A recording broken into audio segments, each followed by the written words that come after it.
The American period in Philippine literature. It began in 1898 and lasted until 1946, when the Philippines finally gained independence from the United States. During this period, English was introduced as the medium of instruction in schools, which had a significant impact on Philippine literature.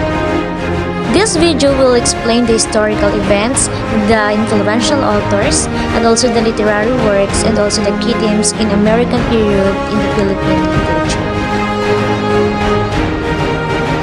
So during the American period in Philippine literature, there were some significant historical events and influential authors that shaped the literary landscape.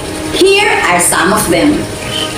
The first one is the beginning of American rule in 1898. So the American rule in the Philippines began after the Spanish-American War when the United States acquired the Philippines from Spain. So this marked the start of a new era in Philippine history. The next one is the establishment of the Philippine Commission in 1900. So the Philippine Commission was established by the United States government as a governing body in the Philippines. So it served as a legislative and executive body making important decisions and policies for the country. The third one is the founding of the University of the Philippines in 1908. So the University of the Philippines was founded during the American period. So it became a center for higher education and played significant role in the intellectual and cultural development of the country. The next one is the establishment of the Philippine Commonwealth government in 1935. So the Philippine government, Commonwealth government was established as a transitional government before the Philippines gained full independence. So it provided a framework for self-governance and prepared the country for the independence. The next one is the Philippine-American War in 1899 to 1902. So the Philippine-American War was a conflict between Filipino revolutionaries and American forces. So it arose from Filipino desire for independence and resulted in the defeat of the Filipino revolutionaries. The next one is the outbreak of the World War II in 1941. So World War II broke out in 1941 and the Philippines was dragged into the war. So the Japanese attacked and occupied the Philippines, leading to the period of hardship and sufferings of the Filipino peoples. So the next one is the Japanese occupation of the Philippines in 1941 to 1945. So during the World War II, the Philippines was occupied by Japanese forces. So the occupation brought about harsh conditions, human rights abuses, and resistance movements by Filipino guerrillas. So the next one is the Battle of Manila in 1945. So the Battle of Manila was a major conflict and took place during the liberation of the Philippines from Japanese occupation. So it resulted in significant destruction and loss of lives in the city. The next one is the signing of Treaty of Manila in 1946. So the Treaty of Manila was signed between the United States and the Philippines, so officially recognizing the independence of the Philippines and ending the American colonial rule. And of course, the last one is the independence of the Philippines from the United States in 1946. So the Philippines gained its independence from the United States on July 4, 1946. So this marked the end of the American period and the beginning of a new chapter in the Philippines history as a sovereign nation. Influential authors made significant contributions to Philippine literature during the American period, enriching the literary landscape with their unique perspectives and storytelling abilities. The first one is N.V.M. Gonzalez, a renowned novelist, short story writer, and essayist who explored the lives of ordinary Filipino people in his works. The second one is Jose Garcia Villa, known as the Pope of Greenwich Village. He was a poet, literary critic, and short story writer. The third one is Carlos Bulosan, a novelist and poet. Bulosan is best known for his semi-autobiographical novel, America is in the Heart, which depicts his experiences as a Filipino immigrant in the United States during the Great Depression. The fourth one is Nick Joaquin, considered one of the greatest Filipino writers in English. Joaquin was a writer and journalist. Number 5 is Afshonel Hussein, a widely read Filipino author in the English language.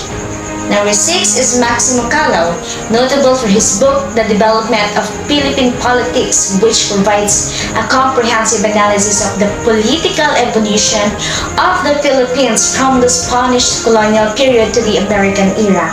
And number 7 is Angela Manalang Gloria, a pioneering poet and the first woman to be recognized as a poet in English in the Philippines. Her book Poems was groundbreaking. And number 8 is Estrella Alfon, one of the preeminent Filipino female writers in English. And last is the Francisco Arceliana, a writer, poet, essayist, and critic. His collection of short stories, Selected Stories, is highly regarded. And now we're going to proceed to the literary works.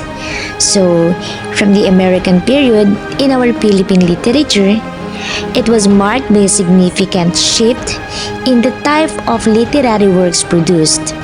It was largely influenced by the English language, which was taught in schools during this time. And now, here are some notable literary works and authors from this period.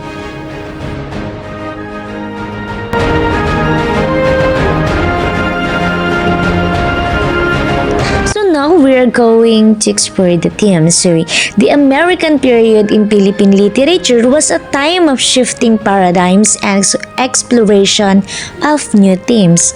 So here are some key themes that were prevalent during this period. From the colonial experience to cultural identity, social realism, nationalism and independence, love and family, education and enlightenment. So these themes reflects the complex and diverse experiences of Filipinos during the American period, providing a rich tapestry of stories and perspectives that continue to resonate today. So here are some insights from the different people based on the American period in Philippine literature. Let's hear them out. The American period also saw the birth of a new genre of literature known as Philippine American literature. This genre depicted the experiences of Filipinos in the United States, providing a unique perspective on the Filipino diaspora. This period saw the rise of various literacy from such stories, novels, and poem writing in English. This use of English allowed Filipino writers to experiment with different styles and themes, leading to a rich and diverse body of work. The American colonial government made English the official medium of instruction. This had a profound impact on Philippine literature as it led to the emergence of English literature in the country. Many Filipino writers began to write in English, leading to a new form of literary expression. This is my insight about American culture on Philippine literature. The influence of American culture on Philippine literature was evident, as works depicted the experiences of Filipinos under American and their aspiration for independence. Notable writers such as Jose Garcia, Villa, and Carlos Bulusan emerged during this time, contributing to the rich literary landscape. Additionally, the American period gave birth to the Philippine American literature, which explored the experiences of Filipinos in United States.